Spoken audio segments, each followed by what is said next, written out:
Hello and welcome to, there she is.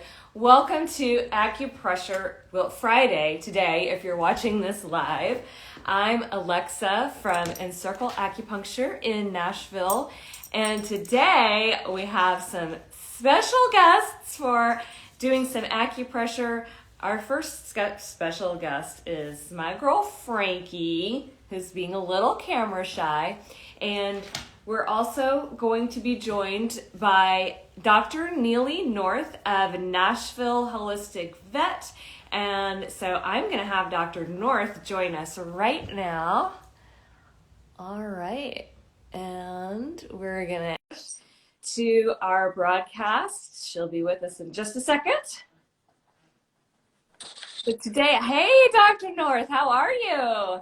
Great. How is everybody? Doing great. Thanks so much for joining us. For having me. Yeah, absolutely. So everyone, today is a special acupressure session. We are doing acupressure for your pet with Dr. Neely North of Nashville Holistic Vet. And I have Frankie with me today. We'll see how well she cooperates. And who is with you? This is Cora. Cora, you are so precious. All right. Awesome. So for those of you joining in, Dr. North is from Nashville Holistic Vet, and she is a holistic veterinarian. She does acupuncture on pets, also utilizes Chinese herbs in her practice, and today she's going to show us some acupressure that we can use on our pets. And I've got Frankie with me. We'll see how long she lasts. And Dr. North has Cora. You want a treat? That's a good girl. That's a good baby. So, Dr. North, I'm going to let you just jump in and tell us about some acupressure for our pets. Okay, great. So I thought I would start with some calming stuff. And a lot of these things that you'll find that you do intuitively, because typically when I teach this, people are like, oh, she loves that. You know, they already know. So common ones, and most of you who have had Alexa do acupuncture on you know that there's a calming one right between our eyes. And pressure, they seem to do a little bit better if you just kind of pet that area. The next one is now shoe, which is on us, it's the one that we kind of do like this when we're kind of stressed out. You can kind of feel a little divot right behind it's sort of above their eye and sort of behind it. Oh, yeah. Yeah, it's pretty nice. And they do well with that one. So a lot of times I'll go from the center and then over to now shoe, and then I'll kind of do both. Now shoe, if it seems weird or if they seem weird about it, you can do more of a stroking in that area instead of just straight pressure, especially if they're stressed out. Doing just actually pushing on the points when they're, like, say that you're trying to do this in a thunderstorm or it's 4th of July and fireworks are going off, just pushing a static pressure, they tend to get irritated with that, like Cora just did. Work a little bit better. One of my next favorite ones is, we call it the 6-pack point, because your fingers fall into it almost as if you were picking up a 6-pack of something, and it's just interesting. That little ridge on top of their head, that's the midline. Mm-hmm. And then it's just kind of not even really an inch on either side. Your fingers will fall down into an area right here. I don't know if she kind of doesn't want me to show, but it's right here. Yes, I can feel that on Frankie for sure. She has a pretty predominant ridge right there at the midline. Does that feel good? And your fingers just sink into it kind of right behind that. That one for itching. And even seizures. That's one of the ones that if I have pets, patients that have seizures, I'll teach people to do acupressure on gallbladder 20 during a seizure, and whatever else they're doing for the seizure. So if you go just lateral to that, there's another one that you've probably done intuitively that's right behind the ears. Mm-hmm. You feel that one? Yes. That's on shin. Yeah. Yes, a good girl. So right here behind the ears? Yeah. It's another one that your fingers can kind of fall into. Mm-hmm. Yeah. And that's one that most of us do intuitively. Mm-hmm. You can, Atlas, you can feel that neck bone right there, but it's in front of that. And what do you typically use this one for? That one's also calming on shin. Yes. Yeah, Frankie will do what she's doing right now. She'll put her head like in between my legs and let me rev there, and she usually loves that. For it. Isn't it interesting? Mm-hmm. Give me some acupressure. Mm-hmm. Would So, you like a treat? You're being very good. it's being good. It's a good girl. Good girl. So yeah, so if you're just trying to calm them down, you can go between the eyes and then kind of right here on their temples. It's a nice spot. You can do circles or you can stroke right there. Mm-hmm. And then find the midline. That's another calming point, is right on the midline on top of the head. Yes, that's one of my favorite, probably my favorite point to do on patients. That point Yeah. right up there on the top of the head. Pretty much everybody gets that point. Do you call that Bahue? Yes. Yeah. Well, I typically use the channel name and point number, so I call that do 20, but Bai Hui 100 meetings. Yeah. Yeah, it's the Chinese saying. So yeah. That point is actually right here. Because Oh, it's back here on a dog? Bahue in 100 meetings. And yeah, because Oh. I guess a long time ago when up with acupuncture cows and horses and them in the field, what's the highest point of their body? Oh. Head, because their head is down. So Oh, that's so interesting. okay, so, but that's kind of my calming routine, is between the eyes, temples, middle of head, six pack, and then behind the ears. And basically you just figure out which one feels good for your pet and do that. Mm-hmm. It does tend to work. Cora's thinking about passing out right now. She looks very relaxed. Frankie is, come here, baby. Come back. Come back. Really good. Yeah. Okay. Do you want me to go over some that are nice for like back and things like that? Let's do, because Frankie has arthritis in her hips, and yeah, I would love to see some points. She loves these streets. Let's do some points for the back, and yeah, let's see it. So now that she's exhausted, most dogs, you can find this point in their what we call thoracic spine, so the part of the spine that's connected to the ribs. Mm-hmm. Rub your hand, and when you look at your pet, point that's kind of the lowest point. Yeah. Kind of a dip. That's bladder 17. Mm-hmm. And that's, you just flinched. That's really nice for a dog that has any kind of back pain. And I would say any dog that limps has a little bit of back pain because of the compensation. It turns out limping actually isn't that good for us. So that's a really nice one for that. And a lot of times you'll see a little flinch when you do that one. Yeah. And if you do feel that? Oh, she's feeling it for sure. Good. And I tell people, if they seem sensitive in that one, go above it and below it, because you're trying to break up that channel. You're trying to stimulate energy flow from here all the way down, right? So if they're blocked right there, it's going to hurt. And you can actually go up a little bit higher, try to unblock them. Mm-hmm. And so again, you find this point by locating kind of the lowest point where their back dips in a little bit. Yeah, I can really, it's right here on Frankie. Oh yeah, you feel that, don't you? Yes. Both fingers, and you're about a half an inch off the spine. Mm-hmm. And that one's really any kind of back pain, any pet that's done any kind of limping. That's a wonderful spot. Small circle, but you can do that pressure. Like if you're really trying to fix something, say a dog's having a lot of pain, you can do some to get some pressure in there. But like with her, I'm just doing some circles. Mm-hmm. Another one that's nice if your dog has arthritis, you find the last rib. Mm-hmm. Can't find the last rib out there, then your pet needs a diet. He's actually on a diet. Whoops. The winter time. Yeah. So, find the last rib and you go up towards the spine. And again, you find the midline, and you're about a half an inch off of midline, and that's bladder 23. Okay. For the kidneys. Uh-huh. Yes. Kidneys, the bone, which is your arthritis point. Yeah. Mm-hmm. Yeah. Come here, Frankie. Come She's here. Let's find bladder 23 on you. Come here, baby. Frankie says, you need some kidney support. So this is probably great for older dogs too.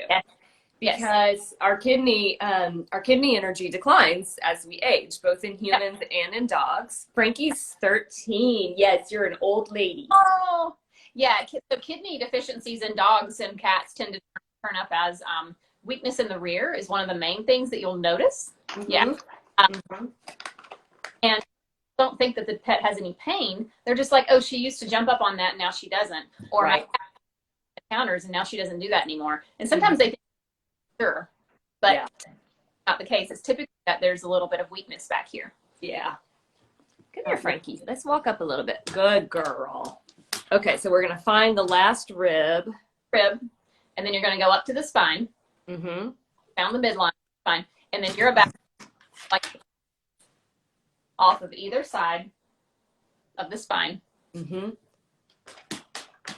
Okay, Frank. I think Frankie's done for today, but she's done pretty good. Yeah, really good. You'll have to work on her later. I bet she'll like it. Mm-hmm. Of course, Cora's kind of do it.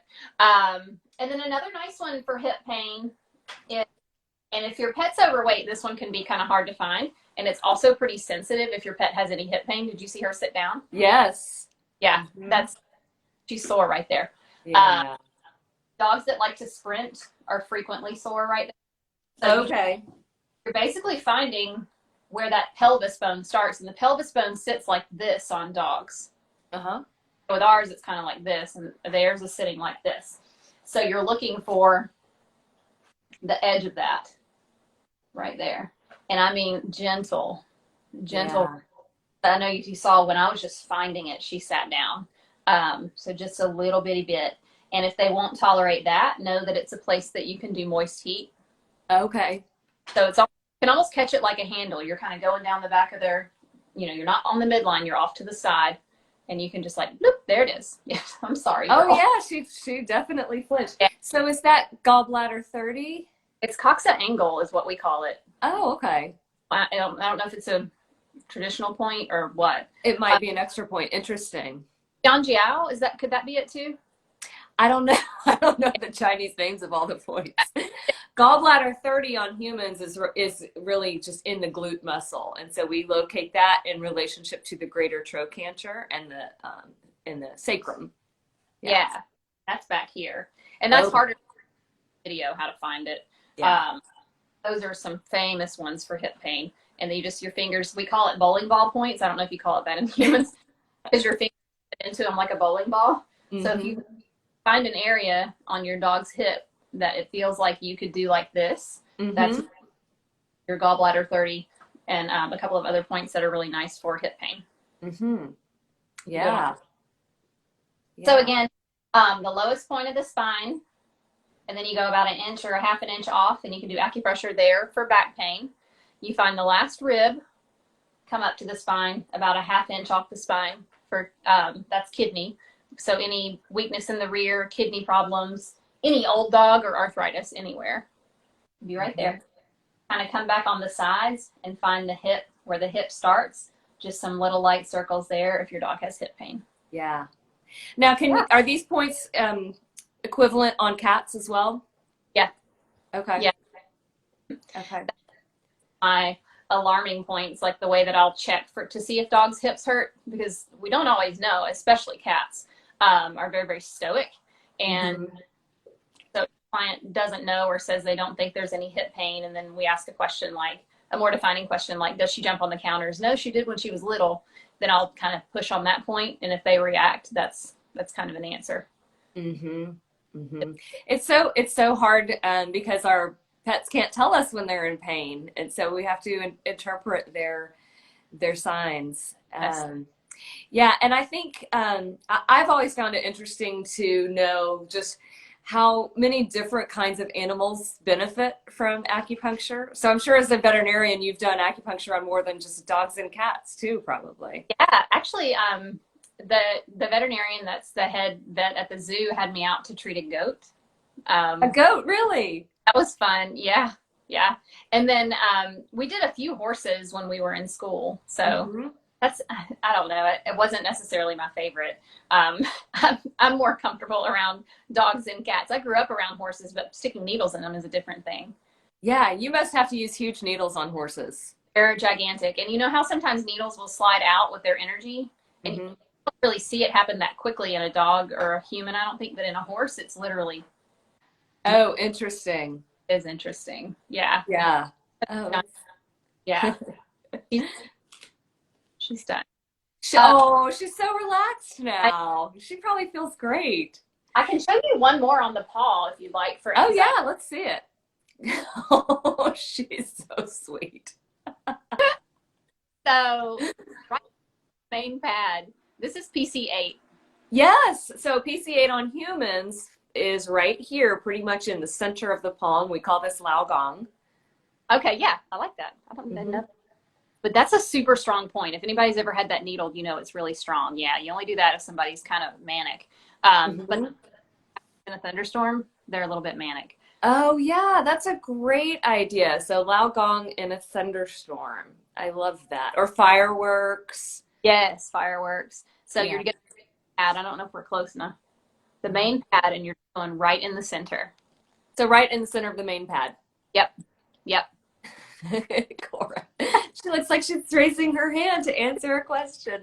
Yeah, in Chinese medicine, we use it for the same things for severe anxiety or severe insomnia. It's also a very important point in qigong and in energy work. And so when we're doing tai chi or qigong, then we concentrate on Lao Gong and moving energy through Lao Gong.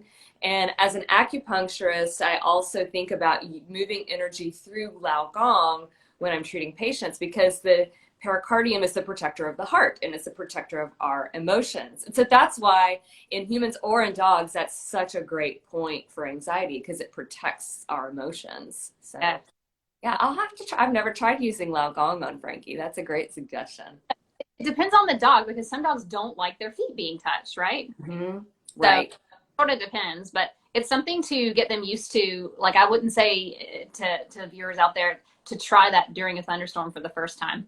You know, kind of get, they don't like having the bottoms of their feet touched. Start with the top, give them a treat. Touch the foot, give them a treat. You're trying to desensitize. And then if you've done it before, it'll be a different story during a thunderstorm. They might even get you touching that point with feeling calm. That's right. And that probably helps with nail trims too. Yes. When we were doing nail trims, if I was ever holding for one, I would push on that point while I was holding the paw. Yeah. I'll have to remember that next time Frankie needs a nail trim, because she does not enjoy it.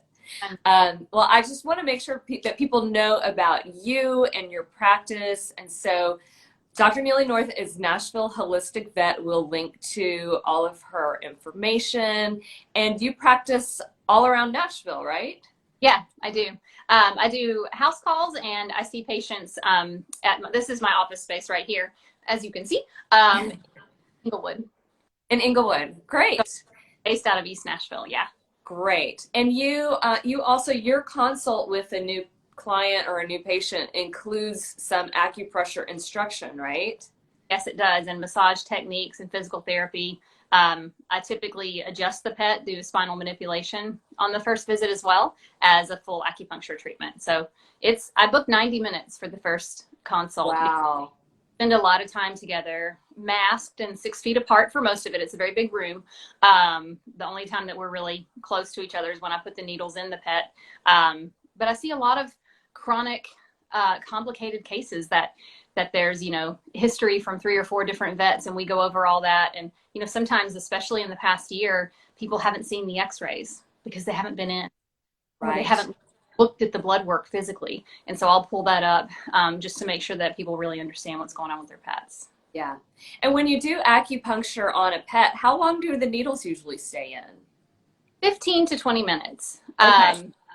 My fire patients, which means outgoing, prone to drama, prone to anxiety, almost always dogs. So like Red Merle, like this one, she's actually a fire who's just really well balanced right now.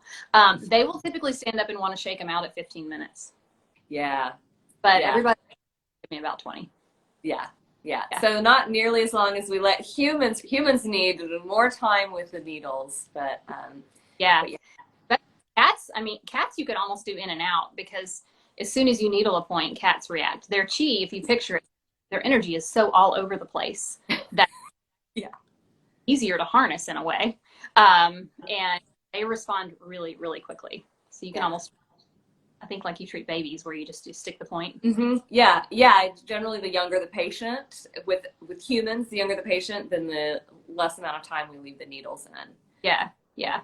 We actually can go far in our old ones. If I leave them long, it kind of can zap their energy. So, and I also do acupuncture, which is where you hook up electrodes to each. Oh yeah. Yeah, and I'll do moxa, which is where, yeah.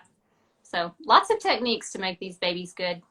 Yes, there's so many holistic techniques that work on humans and pets, and I just love that there are options for pet owners. Chinese herbs are also great. We've had Frankie on Chinese herbs, and yeah, it's a really good option for pets. So, pet owners out there, just know that there are great holistic treatments for your pet, and you can do lots of self-care with your pet. Frankie is like full on asleep right now. I think she enjoyed her little session. So yeah, thank you so much for joining us today. This is really interesting. I really appreciate it. Yeah, and if people have questions, we're going to link to all of Dr. North's information. You can get in touch with her via her website or Instagram, and yeah, do some holistic care for your pets. Sounds great. Please do. Thanks so much for joining us. Everybody have a great day. Okay. Bye, y'all. Bye. Bye, Cora.